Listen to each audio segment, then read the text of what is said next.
Hello friends, मैं दिवाकर कुमार आप सभी का स्वागत करता हूं अपने चैनल जी के विद डी के पे। और आज हम लोग देखेंगे 15 जून का समसामयिक घटना करंट अफेयर्स। तो चलिए शुरू करते हैं तैयारी जीत की। और वीडियो शुरू करने से पहले मैं आप सभी को बताना चाहूँगा कि वीडियो में जो भी न्यूज़ आप देखेंगे वो सारा ऑथेंटिक सोर्स से है और आप हर प्रश्न में विद प्रूफ देख भी सकते हैं। तो पहला नंबर प्रश्न, हाल ही में किस शैक्षणिक संस्थान ने देश का पहला बिजली मुक्त CPAP उपकरण जीवन वायु विकसित किया है? तो अभी IIT रोपड़ ने विकसित किया है। IIT रोपड़ ने हाल ही में जीवन वायु नाम का एक उपकरण विकसित किया है जिसे continuous positive airway pressure machine के विकल्प के रूप में इस्तेमाल किया जा सकता है। यह उपकरण CPAP मशीन की ज़रूरत वाली सांस से जुड़ी समस्याओं में बेहतर मददगार साबित होगा। यह किफ़ायती भी है। इसका जो प्राइस है वो 3000 से कम है और बिना बिजली का काम भी करेगा। यह अस्पताल में ऑक्सीजन सिलेंडर और ऑक्सीजन पाइपलाइन जैसे दोनों प्रकार की ऑक्सीजन उत्पादन यूनिट के लिए अनुकूल है। जीवन वायु 20 सेंटीमीटर H2O तक कंटिन्यूअस पॉजिटिव प्रेशर को बनाए रखते हुए उच्च प्रवाह जो ऑक्सीजन का है 20 से 60 LMP प्रदान कर सकता है। और इसमें एक वायरल फिल्टर भी है जिसका प्रभाविकता 99.99% है। नंबर 2, नीति आयोग द्वारा जारी सतत विकास लक्ष्य SDG sustainable development goal India index में लैंगिक समानता के मामलों में कौन सा राज्य पहले स्थान पर रहा है? तो अभी छत्तीसगढ़ पहले स्थान पर रहा है। छत्तीसगढ़ ने sustainable development goal India index में लैंगिक समानता के मामलों में छत्तीसगढ़ भारत में सबसे शानदार प्रदर्शन करने वाला राज्य घोषित किया गया है। यह सूचकांक यूनाइटेड नेशन इन इंडिया के सहयोग से तैयार किया जाता है नीति आयोग के द्वारा। और पिछले साल छत्तीसगढ़ ने लैंगिक समानता मानदंड में 43 अंक हासिल करके 7वें स्थान पर रहा था और इस बार 2021 में 61 अंक हासिल करके इंडेक्स के शीर्ष पायदान पर पहुंच गया है। रिपोर्ट में कहा गया है कि छत्तीसगढ़ का रैंकिंग में सुधार, जन्म के समय संतुलित लिंगानुपात, विगत वर्षों में समान लैंगिक भुगतान में सुधार, महिलाओं के खिलाफ अपराध में कमी और घरेलू हिंसा की घटनाओं में कमी के कारण उसे छत्तीसगढ़ को यह स्थान प्राप्त हुआ है। नंबर 3, हाल ही में आयोजित फ्रेंच ओपन 2021 में वुमेन्स सिंगल्स खिताब किसने जीता है? तो बारबोरा क्रेजिकोवा ने यह खिताब जीता है। और बारबोरा क्रेजिकोवा पहली महिला टेनिस खिलाड़ी बन गई है जो वुमेन्स सिंगल्स तथा वुमेन्स डबल्स का खिताब एक ही साल में जीती है। और यह चेक गणराज्य देश की खिलाड़ी है और वहाँ की निवासी है। नंबर 4, हाल ही में किस राज्य ने वैदिक शिक्षा और संस्कार बोर्ड स्थापित करने का निर्णय लिया है? तो अभी राजस्थान ने यह निर्णय लिया है। और हाल ही में राजस्थान राज्य ने वैदिक शिक्षा और संस्कार बोर्ड स्थापित करने का निर्णय लिया है। क्यों ऐसा निर्णय लिया गया है? तो विद्यार्थियों को वैदिक शिक्षा से अवगत कराने के लिए और योग से जुड़े विषय पर जानकारी देने के लिए। नंबर 5, हाल ही में जर्दालू आम को यूनाइटेड किंगडम के लिए निर्यात किया गया है। जर्दालू आम का GI टैग किस राज्य को मिला है? तो यह बिहार को मिला है। और अभी GI टैग से प्रमाणित आम को इनका जो किस्म है जो बिहार राज्य में पाई जाती है और यह किस्म बिहार के भागलपुर में प्रसिद्ध है और अभी इसे UK में निर्यात किया गया है, इसीलिए चर्चा में है। और बिहार के भागलपुर जिले का जर्दालू आम को 2018 में GI टैग मिला था। नंबर 6, डगमारा जल विद्युत परियोजना किस नदी पर विकसित की जा रही है?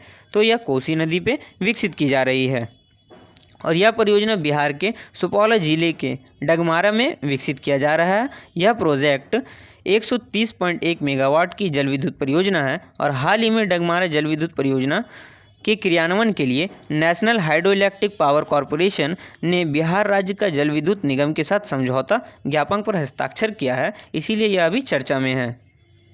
नंबर 7, किस मंदिर में उत्खनन के दौरान तांबे की शिलालेख प्राप्त हुआ है? तो अभी श्री शैलम मंदिर परिषद जो आंध्र प्रदेश में है, यहाँ पे उत्खनन के दौरान तांबे का शिलालेख प्राप्त हुआ है। तो श्री शैलम मंदिर परिसर में उत्खनन के दौरान 18 तांबे के ताम्रपत्र शिलालेख जो 14वीं से 16वीं शताब्दी के मध्य का हो सकता है वो मिला है। और ये 6 सेट में शिलालेख है जिसमें 4 शिलालेख संस्कृत तथा नंदी नागरी लिपि में है और अन्य 2 प्लेट तेलुगु लिपि में है। नंबर 8, महावीर चक्र प्राप्तकर्ता दिग्गज ब्रिगेडियर का नाम बताइए जिनका हाल ही में निधन हो गया है? तो रघुवीर सिंह जी का अभी हाल ही में निधन हो गया है। रघुवीर सिंह जी ने 18 रेजिमेंट राइफल को लीड किया था 1965 में भारत और पाकिस्तान युद्ध में। और सैनिक पुरस्कार जो होता है वो 2 तरह का होता है, एक तो युद्ध काल में दिया जाता है और एक शांति काल में दिया जाता है, पीस टाइम में। तो युद्ध काल में कौन कौन सा दिया जाता है? परमवीर चक्र, महावीर चक्र और वीर चक्र दिया जाता है। और शांति और पीस टाइम में अशोक चक्र, कीर्ति चक्र और शौर्य चक्र दिया जाता है। नंबर 9, निम्नलिखित में से किसने डायबिटीज़ इंडिया वर्ल्ड कांग्रेस 2021 में मुख्य अतिथि के रूप में हिस्सा लिया है? तो अभी जितेंद्र सिंह ने डायबिटीज़ इंडिया वर्ल्ड कांग्रेस 2021 में मुख्य अतिथि के रूप में भाग लिया है और हिस्सा लिया है। 11 से 13 जून तक 3 दिन तक यह 11वां world congress of diabetes India चला, जिसे डायबिटीज़ इंडिया के द्वारा आयोजित किया गया था। और वर्ल्ड डायबिटीज़ डे 14 जून को मनाया जाता है, जिसमें जितेंद्र सिंह ने मुख्य अतिथि के रूप में भाग लिया था और हिस्सा लिया था। नंबर 10, रक्षा मंत्री राजनाथ सिंह ने हाल ही में कितने वर्ष के लिए रक्षा क्षेत्र में नवाचार इनोवेशन के लिए 498.8 करोड़ रुपये की बजटीय समर्थन को मंजूरी दी है? तो अभी 5 साल के लिए यह मंजूरी दी गई है। डिफेंस सेक्टर में आत्मनिर्भर तथा नवाचार इनोवेशन लाने के लिए 13 जून को केंद्र सरकार ने 498.8 करोड़ रुपये की बजटीय मंजूरी का समर्थन दिया है या मंजूरी दिया है। नंबर 11, शुक्र ग्रह का अध्ययन करने के लिए मिशन इनविजन किस अंतरिक्ष एजेंसी द्वारा लॉन्च किया जाएगा?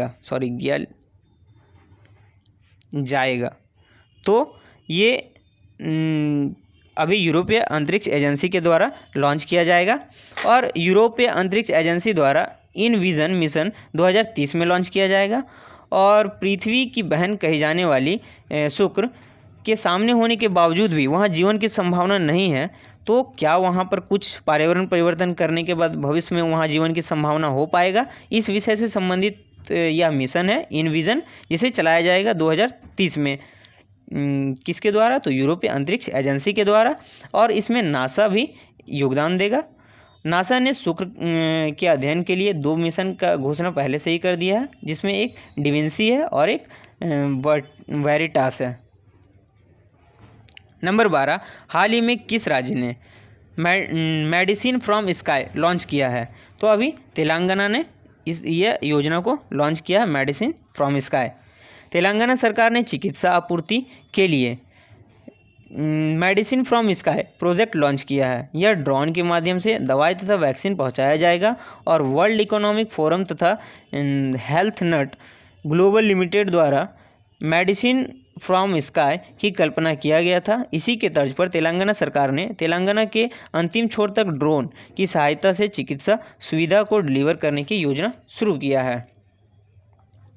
नंबर 13, हाल ही में वायरस रोधी 3D प्रिंटेड मास्क किस स्टार्टअप या कंपनी के द्वारा बनाया गया है? तो इसे firm thinker technology India private limited के द्वारा बनाया गया है। और firm thinker technology India private limited Pune के द्वारा इसे विकसित किया गया है। और वैज्ञानिकों ने 3D प्रिंटिंग का यूज़ करके फार्मास्यूटिकल को मिलाकर एक नया तरह का वायरस रोधी मास्क बनाया है। और वायरस जो रोधी मास्क है, इसके जब वायरस के संपर्क में आता है तो उसे वायरस को नष्ट कर देता है। और मास्क में एंटीवायरल एजेंट की परत भी चढ़ी हुई है। कोविड-19 के खिलाफ लड़ाई में हिस्सा के रूप में science and technology department Bharat सरकार का संवैधानिक निकाय टेक्नोलॉजी डेवलपमेंट ब्रांड TDB है। और यह अभी 3D मास्क जो पहले का जो प्रोजेक्ट है, इसे TDB के द्वारा चुना गया है। और किसके लिए? तो कॉमर्शलाइजेशन करने के लिए और इसका व्यवसायीकरण करने के लिए।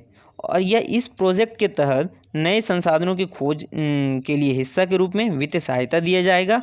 और NH95 से ज़्यादा प्रभावी यह मास्क है, ऐसा कहा जा रहा है। तो नंबर 14, हाल ही में न्यूयॉर्क इंडियन फिल्म फेस्टिवल में गांधी पर बनी डॉक्यूमेंट्री ने सर्वश्रेष्ठ पुरस्कार जीता है। इसके निर्देशक कौन हैं? तो रमेश शर्मा इनके निर्देशक हैं। और रमेश शर्मा द्वारा निर्देशित अहिंसा Gandhi the power of powerless and best documentary का अवार्ड मिला है। और न्यूयॉर्क फिल्म फेस्टिवल में सर्वश्रेष्ठ फिल्म का अवार्ड किसे दिया गया? तो नासिर को दिया गया, जिसके निर्देशक अरुण कृतिक हैं, कार्तिक हैं। और सर्वश्रेष्ठ एक्ट्रेस और अभिनेत्री का पुरस्कार अक्षता पांडवपुरा को दिया गया है। उनका फिल्म था वेयर इज़ पिंकी। और सर्वश्रेष्ठ एक्टर और अभिनेता का पुरस्कार सिद्धार्थ मेनन को दिया गया है। इनका फिल्म था जून। और सर्वश्रेष्ठ डायरेक्टर का award fire in mountain film के लिए अजीत पाल सिंह को दिया गया है। नंबर 15, हाल ही में किस बैंक ने घर घर राशन कार्यक्रम लॉन्च किया है? तो अभी IDFC बैंक ने यह कार्यक्रम लॉन्च किया है। और इसका फुल फॉर्म क्या होता है IDFC का? तो इंफ्रास्ट्रक्चर डेवलपमेंट फाइनेंस कंपनी है।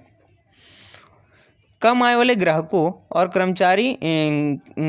ग्राहकों के लिए कर्मचारी वित्त एम्प्लॉय फंडेड से पोषित घर घर राशन कार्यक्रम शुरू किया गया है IDFC के द्वारा, जिसका आजीविका कोविड-19 के कारण महामारी के कारण प्रभावित हो गया है। और कोविड के कारण जान गंवाने वाले कर्मचारियों के परिवारों के लिए भी यह एक व्यापक कार्यक्रम भी चला रहे हैं।